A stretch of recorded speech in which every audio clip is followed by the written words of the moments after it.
have a concept of Believe in living a reincarnation. good life on earth. The Hindus have a concept of reincarnation. There's a different afterlife.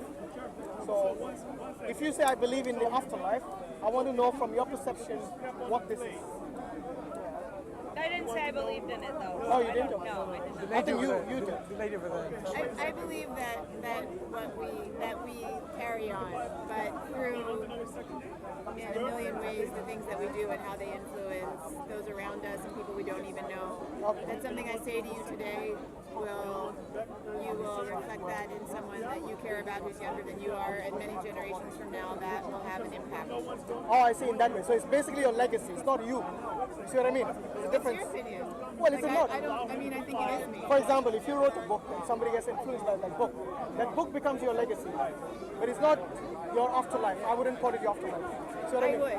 That's for me. That's the afterlife. Well, And if you want that's to call it like a legacy, Well, she can call it what she wants, can't she? well, my question was with regards to, for example, if you're dead and buried, yes, that body of yours now is not going to benefit anyone.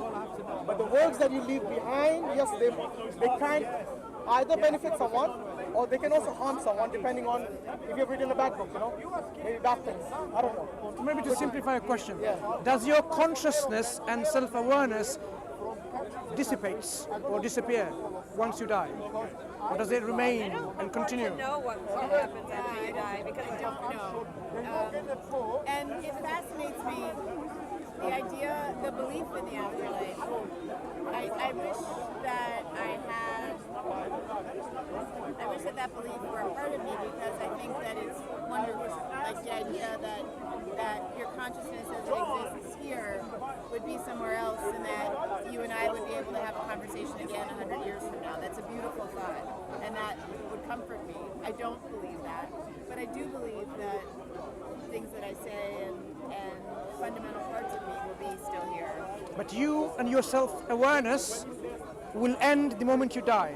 You become totally into oblivion and annihilation. You would not know anything any further. And Once that you die, and makes that every day more. That, to me, that makes every breath of air more precious. The fact that it will end. so you think that's the end of your life, basically. I mean, of your existence, existential identity.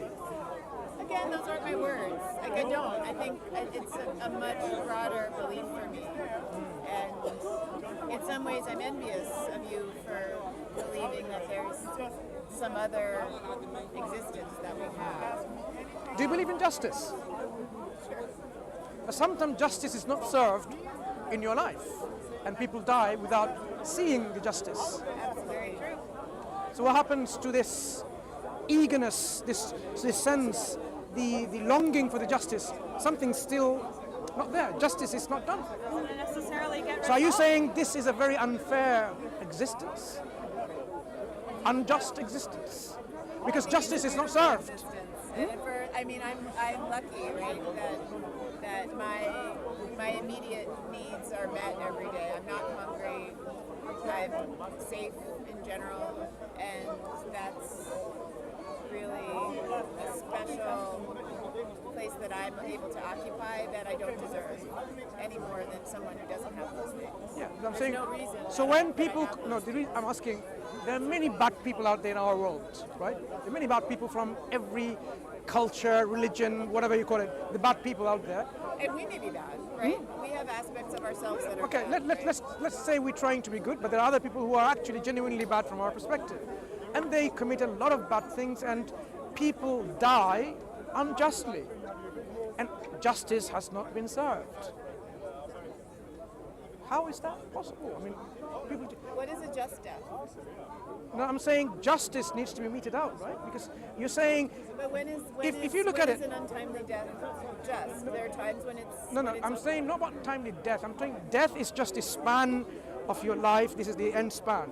Once you die. Now, within this lifespan, if you have been wrong against, you want justice to be done.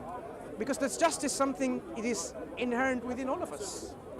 So In- I would say that when you're wrong, How did that come? that's the time to really think about what you're grateful for, and is that wrong so significant that you start to focus on getting that justice over appreciating what the rest of your life that No, is you don't. good. You don't forget and neglect. You have to, consider all of your life. But life is not just this, because if you consider about life, I didn't ask to be here, born in this country or anywhere else. I'm not born in this country. I did not wish myself to come into existence, right? So it wasn't on me for me to exist. I was dependent on something else for my existence. As I come into existence, I see that already I am, in a way, programmed for everything. Who programmed it? It wasn't my mom and dad.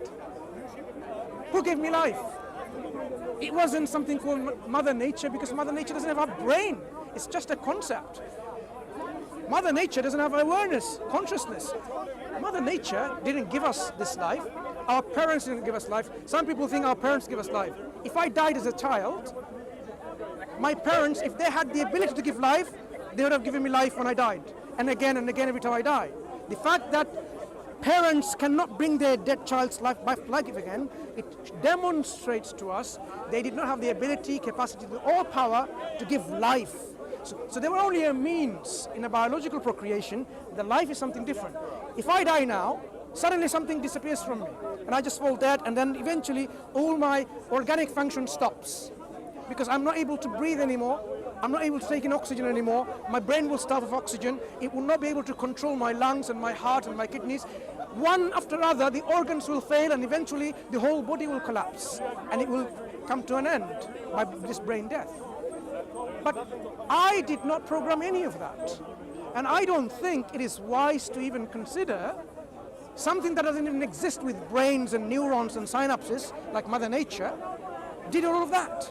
You know what happens when we bleed? I mean, I had a cut over there because there was a fight between somewhere, and it was trying to, an autistic child was hurting the mother. We were all trying to stop this child. The child was a grown-up adult, but he's an autistic individual. So he scratched, and this is what I got. That's how I remember still. He was bleeding. Do you know what happened? It didn't continue to bleed. Something happened. A clot formed, and it stopped bleeding.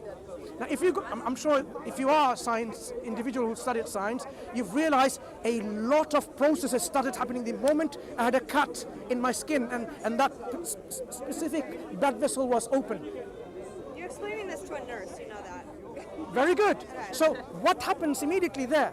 You had all the fibrinogens and fibrins, and you have platelets coming together and aggregating and forming a mesh. I'm a pharmacist. She's a nurse. You're a nurse. Very good. So we have this understanding that this then closes this particular leak in the blood vessel. Now, how did that happen without even my conscious knowledge? I don't even know that what's happening. I mean, as a nurse, you don't even know that you're actually doing that. It's happening without your knowledge, but it's there because a process is programmed. Or walking or any of that, we don't think about it, but you and I have come to a different conclusion from the same evidence. And I've really enjoyed this, and I wish you all the best. Thank you for the conversation. Okay. Have a good You day. take care. Bye-bye.